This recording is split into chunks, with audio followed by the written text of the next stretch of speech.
આદરણીય પ્રભુ પ્રેમી આત્મીય સજ્જનો તથા આદરણીય ભક્તિમતી માતાઓ અને બહેનો, મહાશિવરાત્રિના પાવન પર્વની દરેક ભક્તોને ખૂબ ખૂબ શુભકામના. મહાશિવરાત્રિ એમ તો વર્ષમાં 12 શિવરાત્રિ આવે છે, પણ મહાશિવરાત્રિ જે ફેબ્રુઆરી માર્ચના મહિનામાં આવતી હોય છે, ફાગણ વદ 14ને દિવસે, અને આવા મહાશિવરાત્રિના પાવન પર્વના દિવસનું જે મહત્વ છે, હકીકતમાં કહેવાય છે કે આ દિવસે દેવાધિદેવ મહાદેવ અને માતા પાર્વતીજીના વિવાહ થયા હતા. આજના દિવસે વિવાહના બંધનથી ભગવાન શિવ અને પાર્વતીજી જોડાયા હતા. ભગવાન શિવ અને પાર્વતીજીનું મિલન કેવળ એક ગ્રહસ્થની દ્રષ્ટિએ જોઈએ તો એવી રીતનું મિલન નહોતું, પણ એ મિલન એક ચેતના અને ઉર્જા, એક તરફ એક ચેતના ચેતન તત્વ છે અને એક તરફ એક શક્તિ ઉર્જા રૂપે છે. પ્રકૃતિ અને પુરુષનું મિલન, આત્મા અને પરમાત્માનું મિલન, અને એ છે શિવ અને પાર્વતીજીના વિવાહનો વાસ્તવિક અર્થ. પણ શિવ અને પાર્વતીજી ના વિવાહ પહેલાનો આપણે જો પ્રસંગ જોઈએ, જ્યાં માં પાર્વતીજી જાણતા હતા કે ભગવાન શિવ જ મારા વર રૂપે મારે હાથની રેખાઓમાં લખાયેલા છે, પણ એમને પામવા માટે મારે શું કરવું? કેમ કે ચેતન તત્વની સાથે જોડાવવું, એ પરમ આત્મા પરમ પુરુષ સાથે જોડાવા માટે, એની સાથે સંબંધ જોડવા માટે અનેક પ્રકારની વ્યક્તિને તપસ્યાનું અને તપની જરૂર હોય છે. માં પાર્વતીજી વિચાર કરે છે કે શિવને વર રૂપે પામવા તો છે, પણ કઈ રીતે? કોશિશ તો ઘણી કરી. કહેવાય છે કે ગંગા અવતરણ તીર્થમાં સ્વયં ભગવાન શિવ ત્યાં હતા, અને રાજા હિમવાનના કહેવાથી માં પાર્વતીજી રોજ ત્યાં ભગવાન શિવની પૂજા કરવા જતા, ભગવાન શિવની સેવા કરવા જતા. પણ એકવાર જ્યારે કામદેવને પોતાની જ આંખોની સામે ભગવાનના ત્રીજા નેત્ર દ્વારા ભસ્મ થતો જોયો, ત્યારે માં પાર્વતીજી બહુ ડરી જાય છે અને કહેવા લાગ્યા પિતાજીને કે હવે હું શિવની સેવામાં નહીં જાઉં. નારદજી વિચાર કરવા લાગ્યા કે જ્યાં સુધી પાર્વતીજી પોતાના મનોબળને, આત્મબળને મજબૂત કરીને શિવને પામવા માટે કોશિશ નહીં કરે, ત્યાં સુધી શિવ તૈયાર નહીં થાય વિવાહ માટે. અને જો શિવ વિવાહ માટે તૈયાર નહીં થાય તો તારકાસુર રૂપી અત્યાચારનો નાશ કેવી રીતે થશે? કેમ કે એને વરદાન હતું કે શિવાંશ દ્વારા જ એનો વધ થાય. તો નારદજી રાજા હિમવાન અને માં મેનાવતી પાસે આવે છે, કહેવા લાગ્યા કે તમારી પુત્રી ભલે ડરી હોય, પણ અંતે તો શિવ જ છે જે એમના વર રૂપે એમને મળશે, અને એના માટે એને તપ કરવું પડશે. પહેલા તો માતા ના પાડે છે, ઓ માં, ઓ એટલે તપ, માં એટલે નહીં કર, કે તપ નહીં કરે મારી પુત્રી. અને એ રીતે પણ માં પાર્વતીજીનું એક નામ ઉમા પડ્યું. પણ અંતે રાજા હિમવાન સમજાવે છે માતા મેનાવતીને કે એના ભાગ્યમાં જે લખ્યું છે એને મળીને જ રહેશે, અને એના માટે એને તપ કરવાનું લખ્યું છે, તો આપણે એને મુક્ત કરી દેવી જોઈએ. કહેવાય છે કે માં પાર્વતીજીએ એટલું કઠિન તપ કર્યું છે, આજ સુધી એવા કોઈ બીજા તપસ્વી નથી કે જેમણે આટલું કઠિન અને ઘોર તપ કર્યું હોય. માં પાર્વતીજીએ 3000 વર્ષ સુધી તપ કર્યું, અને એમાં દરેક વખતે ઋતુ પ્રમાણે, ચોમાસું હોય તો પાણીમાં ઉભા રહીને, શિયાળો હોય તો ઠંડીમાં સતત ઉભા રહીને, અને ઉનાળો હોય ત્યારે સૂર્યના સખત તાપની નીચે પોતે ઉભા રહીને એમણે તપ કર્યું. ઉનાળામાં પોતાની આગળ અગ્નિ પ્રગટ કરતા અને અગ્નિની સામે પોતે તપ કરતા. શિયાળામાં બરફની ચટ્ટાન ઉપર બેસીને એ સાધના કરતા. આવી કઠિન તપસ્યા અને એટલું એમણે શરીરને કષ્ટ આપ્યો અને આ રીતે 3000 વર્ષ સુધી તપ કર્યું અને ત્યારે ભગવાન શિવને પામ્યા. પણ એમાં પણ તપસ્યામાં પણ અનેક પરીક્ષાઓ આવી. સપ્તઋષિઓ દ્વારા, નારદજી દ્વારા અહીંયા સુધી સ્વયં ભગવાન શિવ પણ એમની તપની પરીક્ષા લેવા માટે આવ્યા. કહેવાય છે કે એકવાર ભગવાન શિવે એવી ત્યાં માયા રચી કે માં પાર્વતીજી તળાવમાં સ્નાન કરવા માટે ગયા અને ત્યાં એક નાના એવા બાળકને જોયો, જેને મગરના મોઢામાં હતો એ નાનો બાળક. અને માં પાર્વતીજી ખૂબ રડે છે, ખૂબ બૂમો પાડે છે કે આ બાળકને કોઈ બચાવો, આ બાળકને કોઈ બચાવો. અને ત્યારે મગરને પણ માં પાર્વતીજી વિનંતી કરે છે કે તું આ બાળકને છોડી દે. આ નાનું એવું કુમળું બાળક, એનો તું ગ્રાસ કરી રહ્યો છે. ત્યારે એ મગર એક મનુષ્યની વાણીમાં કહે છે કે હે દેવી, જો આ બાળકની તમે રક્ષા ઈચ્છો છો, જો એને બચાવવા ઈચ્છો છો, તો તમે આજ સુધી જેટલી તપસ્યા કરી છે એ તપસ્યાનું બધું જ ફળ મને આપી દો, તો હું આ બાળકને મારા મોઢામાંથી મુક્ત કરી દઈશ, એને બચાવી લઈશ. તરત જ માં પાર્વતીજીએ ક્ષણભરના વિચાર વિના કહ્યું કે મેં જેટલી તપસ્યા કરી છે એ બધી જ તપસ્યાનું ફળ તમે લઈ લો, પણ આ બાળકને છોડી દો. અને ત્યારે કહેવાય છે સ્વયં ભગવાન શિવ શંકર એ જ મગરના શરીરમાંથી ભગવાન શિવ શંકર પ્રગટ થાય છે. હાથમાં નાનું એવું બાળક છે અને કહેવા લાગ્યા કે દેવી, હવે તમારી તપસ્યા પૂર્ણ થઈ, કે તમે આટલું કષ્ટ વેઠીને તપ કર્યું, એ 3000 વર્ષની તપસ્યાનું ફળ તમે આ નાના બાળક માટે, એને સોંપી દેવા માટે અને એને બચાવવા માટે આ ફળ તમે આપી દીધું. હવે તમે હકીકતમાં એક માનો સાચો રોલ ભજવી શકશો, કે જેની અંદર એક બાળક પ્રત્યે કેટલી મમતા ભરેલી છે. તો મારા અર્ધાંગિની બનવા માટે તમારે જગત જનની બનવાનું છે. અને જગત જનનીનું જે હૃદય હોય છે એ તો મમતાથી પૂર્ણ રૂપે ભરેલું હોય છે. અને એ જ પરીક્ષા લેવા માટે આ બધી માયા મારી જ હતી. અને કહેવાય છે આ રીતે ભગવાન શંકરે પણ માં પાર્વતીજીની પરીક્ષા લીધી. અને ત્યારબાદ માં પાર્વતી અને ભગવાન શિવ શંકરના વિવાહ થાય છે. વિવાહમાં પણ કહેવાય છે હિમવાન એ જ સમયે ભગવાન શંકરને પૂછવા લાગ્યા, ચોરીમાં બેઠા હતા અને એ સમયે પૂછવા લાગ્યા કે તમારું ગોત્ર કયું? ત્યારે નારદજી, જેઓ સ્વયં ગોર મહારાજ રૂપે વિવાહ કરાવી રહ્યા હતા, કહેવા લાગ્યા, ગુસ્સે થઈ ગયા કે તમે કોને ગોત્ર પૂછો છો? આ તો સદાશિવ શંકર છે, એમનો તો જન્મ મરણ નથી, અજ છે.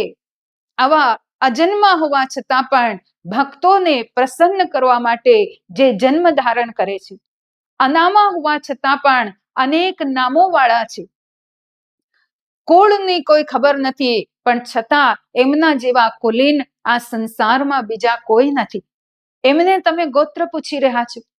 અને ત્યારબાદ વિવાહ સંપન્ન થાય છે. પણ આપણે જાણીએ છીએ એ પછીનો જે ભગવાન શિવ શંકર અને માં પાર્વતીજીનો અનેક લીલાઓના પ્રસંગ અને અનેક પ્રકારના સત્યની સમજણ લોકો સુધી પહોંચાડવા માટે સ્વયં એવા ભગવાને માયા રચીને લીલાઓ કરી છે, જેમાં માં પાર્વતીજીએ ભગવાન શંકરને પૂછ્યું છે કે પ્રભુ, મારે રામને જાણવા છે.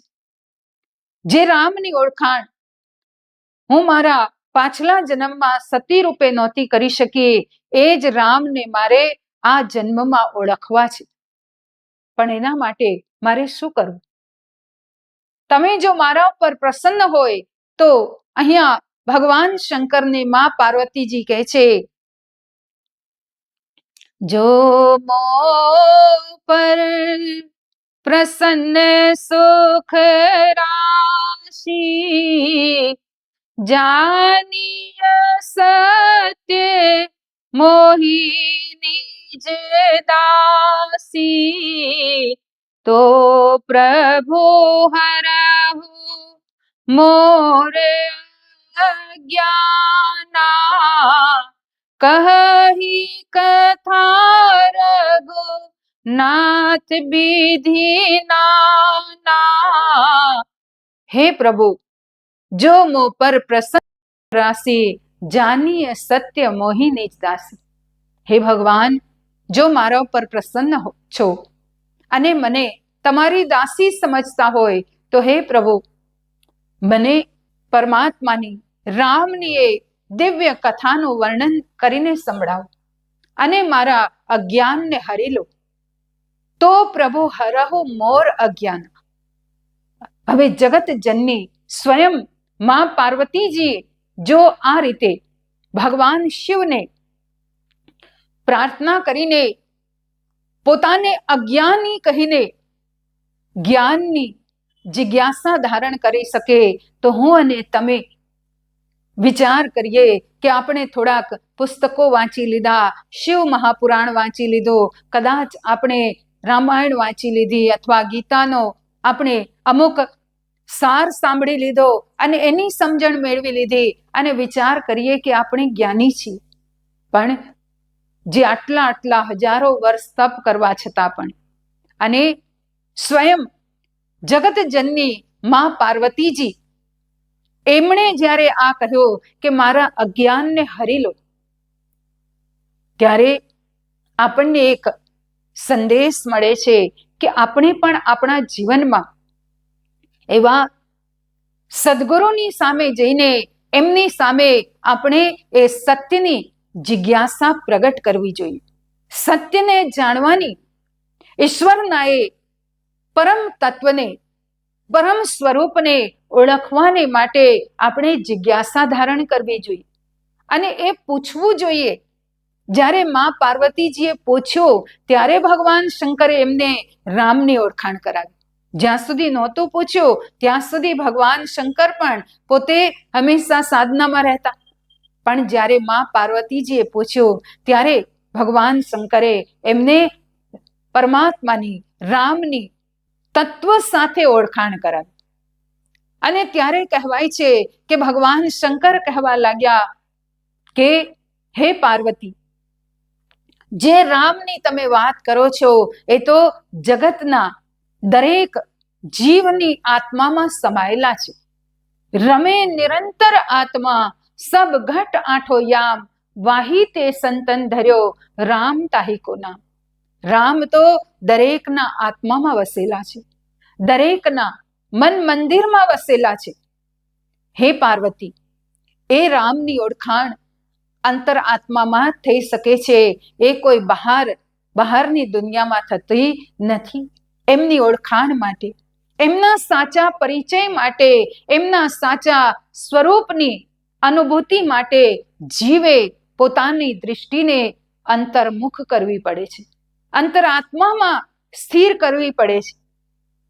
અને એનાથી જીવ સદા સદા માટે નિર્ભય અને નિડર થઈ જાય છે. એના દ્વારા જીવ કાળનો પણ નાશ કરી શકે છે. અહીંયા ભગવાન શંકર કાળના નાશની વાત કરે છે. શિવ મહાપુરાણમાં બહુ સુંદર વર્ણન બતાવ્યું છે કે ભગવાન કહેવા લાગ્યા કે હે પાર્વતી, સંસારમાં જેનો પણ જન્મ થયો છે, ભલે ગંધર્વ હોય, યક્ષ હોય, કિન્નર હોય કે કોઈ પણ પશુ હોય, પક્ષી હોય, માનવ હોય, દરેકનો નાશ થાય છે. પણ જે જીવ સત્યના ધ્યાન પરાયણમાં પોતે નિરંતર સ્થિર રહે છે એનો કાળ પણ નાશ કરી શકતો નથી. ચોખ્ખું ભગવાને લખ્યું છે કે સત્યના સ્વરૂપનો ધ્યાન કરતા જીવને કાળ કંઈ બગાડી શકતો નથી. ત્યારે માતા પાર્વતીજી પૂછે છે, તો એ કાળનો નાશ કરનારી એવી સાધના કઈ છે? પ્રભુ, મારે એ સાધના જાણવી છે. ભગવાનને પૂછે છે મા પાર્વતીજી કે એ રામ, જેની તમે હમણાં વાત કરી રહ્યા છો, એ શું દશરથના પુત્ર જ છે? ભગવાન શંકર કહે છે, નહીં પાર્વતી, એ કેવળ દશરથના પુત્ર નથી. એ તો અનંત કાળના આત્મામાં રમાઈ રહેલા અને રમી રહેલા એ નિર્ગુણ નિરાકાર રામ છે, જેનું હું ધ્યાન કરો છો અને જેની ઓળખાણ માટે તમે પૂછી રહ્યા છો. એ નિર્ગુણ નિરાકાર રામ છે. એ રામ, એનો જન્મ મરણ નથી, એના કોઈ માતા પિતા નથી, કેમ કે એ તો જન્મ મરણ રહિત છે. અને એવા નિર્ગુણ નિરાકાર રામને ઓળખાણ માટે હે પાર્વતી, જીવે પરમાત્માની સાધના કરવી પડે છે. માં પાર્વતીજી પૂછે છે, તો હું સાધના કરવા તૈયાર છું, મને એ સાધનાનું જ્ઞાન કરાવો. ભગવાન કહેવા લાગ્યા કે એને માટે 4 યોગિક સાધના છે. ભગવાને શિવ મહાપુરાણમાં ચોખ્ખું માં પાર્વતીજીને કહ્યું છે કે 4 યોગિક સાધના છે, પણ એને માટે ગુરુની આવશ્યકતા પડે છે. ભગવાન કહે છે, ગુરુ બિન હોય કે જ્ઞાન, જ્ઞાન કી હોય વૈરાગ બિન, ગાવહી વેદ પુરાણ, સુખ કી લહઈ હરિ ભક્તિ બિન. હે પાર્વતી, ગુરુ વગર જ્ઞાન નથી મળતું, અને જ્ઞાન વગર ધ્યાન નથી થતો, અને ધ્યાન વગર વૈરાગ આવતો નથી. અને જ્યાં વૈરાગ નથી, જ્યાં વ્યક્તિની અંદર ત્યાગની ભાવના નથી, તો એના જીવનમાં ક્યારેય એને શાંતિ મળતી નથી.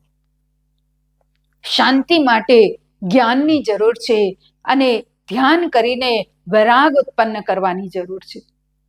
તો અહીંયા માં પાર્વતીજી કહે છે કે પ્રભુ, તમે જ મારા ગુરુ બનો. તમે ગુરુ રૂપે મને જ્ઞાન આપી મારા અજ્ઞાનને દૂર કરો. ભગવાન કહેવા લાગ્યા, એને માટે કોઈ યોગ્ય સ્થાન પણ જોઈએ, જે એકદમ એકાંતમાં હોય. અને ત્યારે બંને કૈલાસમાંથી વિચરણ કરતા કરતા અમરનાથ સુધી પહોંચી જાય છે. કહેવાય છે કે અમરનાથની ગુફામાં, એ ગુફા જોઈને ભગવાન કહેવા લાગ્યા કે અહીંયા હું તમને જ્ઞાનનો અનુભવ કરાવીશ.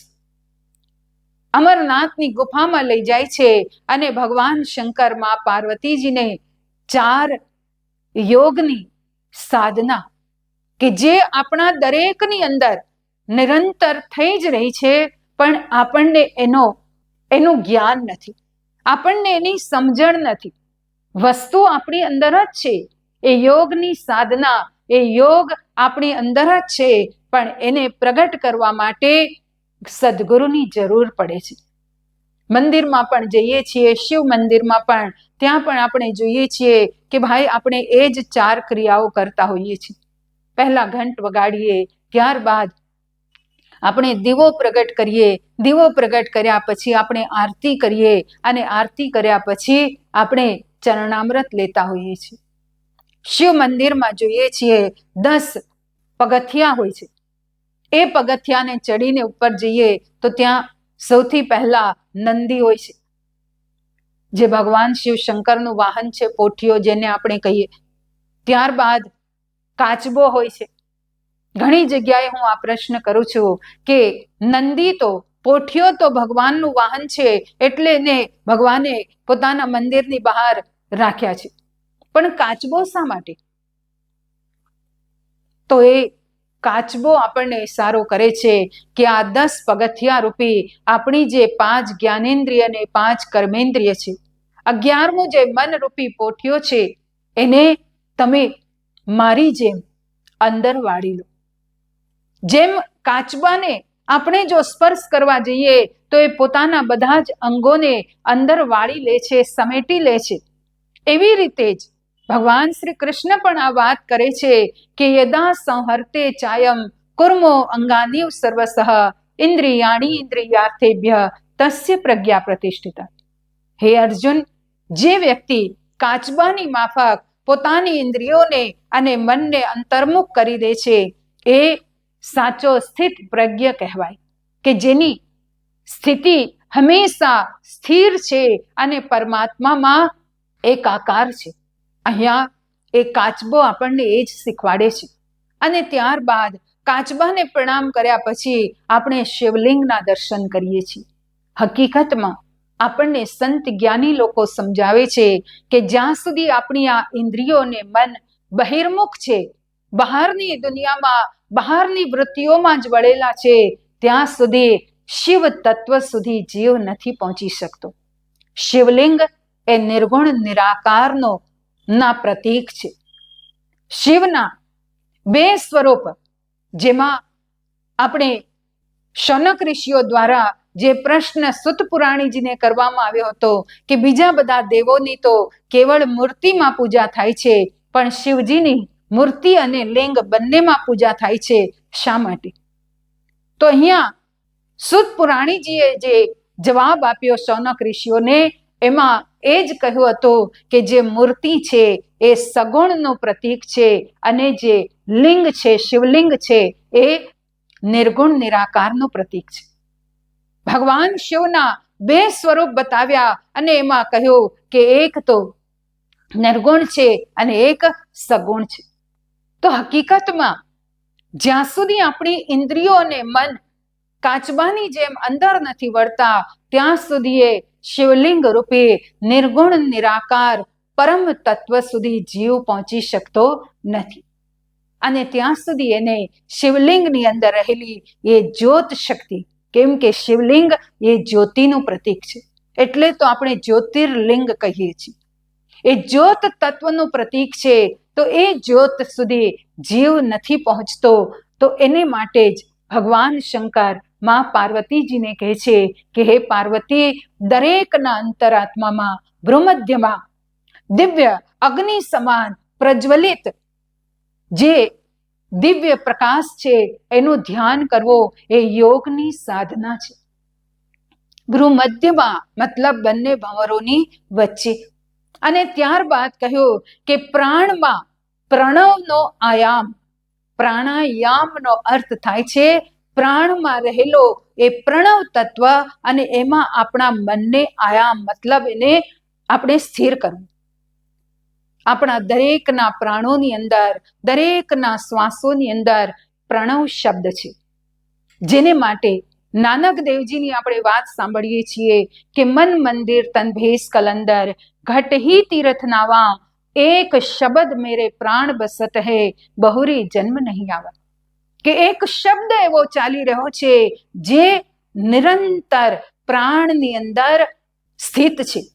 અને એમાં જ્યારે આપણું મન આયામ કરે છે, મતલબ મન એમાં જોડાઈ જાય છે, આપણું ત્યાં સ્થિર થઈ જાય છે, તો એ જ પ્રાણની અંદર પ્રણવ શબ્દ આપણને પ્રગટ એનો અનુભવ થાય છે. જેને માટે કહ્યું છે કે સહજે હી ધૂન હોત હે હરદમ ઘટકે માય, સુરત શબ્દ મેલા ભયા મુખ કી હાજત નહીં. કે પછી ત્યાં આ જીભની પણ જરૂર પડતી નથી. ઓટોમેટિક એ નામનું સ્મરણ આપણા પ્રાણોની અંદર નિરંતર થયા કરે છે. એટલે તો જ્યારે કોઈએ એક સંતને પૂછ્યું કે શબ્દ કહાં સે ઉઠત હૈ, કહાં કો જાય સમાય, હાથ पैर वाके नहीं कैसे पकड़ा जाए. तो ये संत जवाब आपे छे कि शब्द नाभि से उठत है, शून्य में जाए समाय, हाथ पैर वाके नहीं सुरता से पकड़ा जाए. એને સુરતી દ્વારા, આપણી ઇનર કોન્શિયસ દ્વારા પકડવામાં આવે છે, કેમ કે ખૂબ સૂક્ષ્મ છે. જેવી રીતે મોતીની માળા હોય, મોતી તો આપણને ઉપર દેખાય છે, પણ એની અંદર રહેલો દોરો આપણને દેખાતો નથી. આ શ્વાસ મોતી છે અને એની અંદર જે સમાયેલું નામ છે એ દોરો છે. નામ દેખાતું નથી, પણ એ નામને આપણે પ્રગટ અનુભવવા માટે આપણી ઇનર ચેતનાને, અંદરની ચેતનાને જાગૃત કરીને એ દોરાની સાથે, એ નામ સાથે જોડવી પડે છે. અને એ જોડવાનું જ્ઞાન સદગુરુ કરાવતા હોય છે. અહીંયા શિવરૂપી સદગુરુ માં પાર્વતીજીને એ પ્રાણમાં રહેલા પ્રણવ તત્વનું જ્ઞાન આપે છે અમરનાથની ગુફામાં. અને ત્યારબાદ ભગવાન કહેવા લાગ્યા કે આપણા દરેકની અંદર અનહદ શબ્દ, અનહદ ધ્વનિ નિરંતર થઈ રહ્યો છે. અનહદ નાદની એટલી સુંદર વિવેચના, એનું વર્ણન શિવ મહાપુરાણમાં કરવામાં આવ્યું છે ભગવાન શિવ દ્વારા, કે આપણી અંદર એવો અનંત નાદ ચાલી રહ્યો છે અને એ નાદને સાંભળવા માટે આપણે બાહ્ય જગતથી, દુનિયા તરફથી બહેરા થઈને આપણા મનને અંતર્મુખ કરવું પડે છે. અને ત્યારબાદ ચોથી અને છેલ્લી યોગની સાધના બતાવતા ભગવાન કહેવા લાગ્યા કે આપણી જીભ દ્વારા અંદર રહેલી સડ જીભનો સ્પર્શ કરાવો, કે આપણી આ જીભને વાળીને જ્યારે જીવ પરમાત્માના એ અમૃત તત્વનું પાન કરે છે સદગુરુની કૃપા દ્વારા. સદગુરુની કૃપા વગર આ થતું નથી. આજે આપણને ધર્મગ્રંથોમાં ચોખ્ખું ચોખ્ખું લખેલું સાંભળવા મળે છે. અહીંયા સુધી આજકાલ તો યુટ્યુબમાં આપણને ઘણું બધું ચોખ્ખું જોવા મળે છે, પણ જ્યાં સુધી સદગુરુની દયા ન થાય, સદગુરુની કૃપા ન થાય, ત્યાં સુધી આ 4 યોગની સાધનાઓને જીવ પોતાની અંતરાત્મામાં પ્રગટ નથી કરી શકતો, એના અનુભવને નથી કરી શકતો. તો મા પાર્વતીજીને એ જ 4 યોગની સાધનાઓ ભગવાન શંકરે બતાવી. આપણે પણ શિવરાત્રિના દિવસે કેવળ જળ, દૂધ અને બિલીપત્ર ચડાવીને જ આપણી ભક્તિને ત્યાં સુધી સીમિત ન રાખીએ, પણ આપણે ભગવાન શિવ શંકરના શ્રી ચરણ કમલોમાં એ પ્રાર્થના કરીએ કે જે જ્ઞાન આપીને મા પાર્વતીજીનું અજ્ઞાન તમે દૂર કર્યું, એ જ જ્ઞાન અમને પણ અમારી અંતરાત્મામાં કઈ રીતે પ્રગટ થાય એનો રસ્તો બતાવો, એનો માર્ગ બતાવો. તો આપણે એ માર્ગને જાણવાની જરૂર છે, અને એ માર્ગને જો જાણી લઈશું તો શિવને પામવા, શિવ તત્વને પામવા એ કઠિન નથી. માટે એવા સદગુરુનું શરણ સ્વીકારીએ કે જે આપણને એ જ સત્ય જ્ઞાનનો અનુભવ કરાવે, આપણી અંદર રહેલી યોગની 4 સાધનાનો પ્રગટ અનુભવ કરાવે અને આપણા જન્મો જન્મના અજ્ઞાનને દૂર કરે. એટલું જ કહેતા હું ફરી એકવાર મહાશિવરાત્રિની આપ લોકોને ખૂબ ખૂબ શુભકામના આપું છું. બોલીએ શ્રી સદગુરુદેવ મહારાજ કી જય. નમઃ પાર્વતી પતે હર હર મહાદેવ.